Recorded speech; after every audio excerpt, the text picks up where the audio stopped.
First, দুর্নীতিতে first. এখানে যদি 2 নম্বরে কিছু হয় তা হ্যাঁ আছে আগান নিয়ে। আর এখন এত বড় একটা দুর্ঘটনা, কত মার সন্তান সকালবেলা ফুলের কলি ফুটে ওঠার আগে ঝরে গেল। এখানে তাদের করণীয় কি?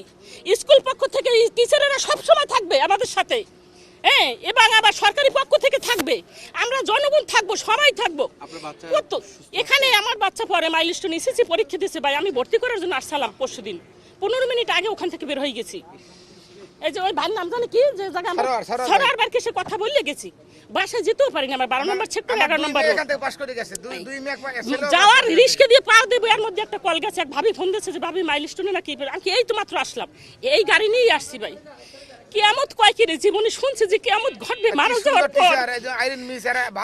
আসলে এরা চোখে দেখার মতন জিনিসটা। যখন ঢুকে আমি দেখছি একটা ছেলে এত স্বাস্থ্য ভালো, জামাটা খইয়ে পড়েছে, এইবেলা মানে কি করব আমি ভাই, মানে এগুলো বাসায় প্রকাশ করতে পারতেছি না যে এত কঠিন যন্ত্রণা মা বাবা কিভাবে সহ্য করে বলেন। আর আমরা যদি এখন আড়ালে থাকি, এটা কি ভালো মানুষের কাজ? স্কুল পক্ষ থাকবে সামনে, সরকারি পক্ষ থাকবে সামনে, আমরা জনগণ থাকবো সামনে। একটা ছেলে মারা গেছে, একটা মেয়ে মারা গেছে, তার ফ্যামিলিতে আমরা সাহায্য করব।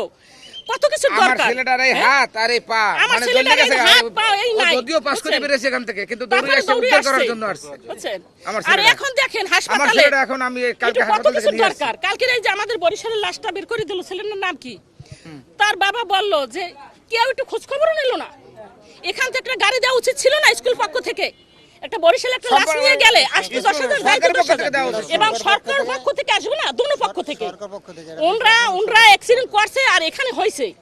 এখানে আমাদের স্কুল পক্ষ এত দুর্বল না যে হারে কিছু করতে পারে না। আড়ালো কেন? আমার কথা আড়ালো কেন? আমাদের সন্তান এখান থেকে অনেক কিছু শিখবো। শুরু থেকে আড়াল হয়ে যাচ্ছে, এবং সরকারি পক্ষ আড়াল হয়ে যাচ্ছে। হ্যাঁ, আমরা থাকবো না কেন? আমরা আসবো কেন?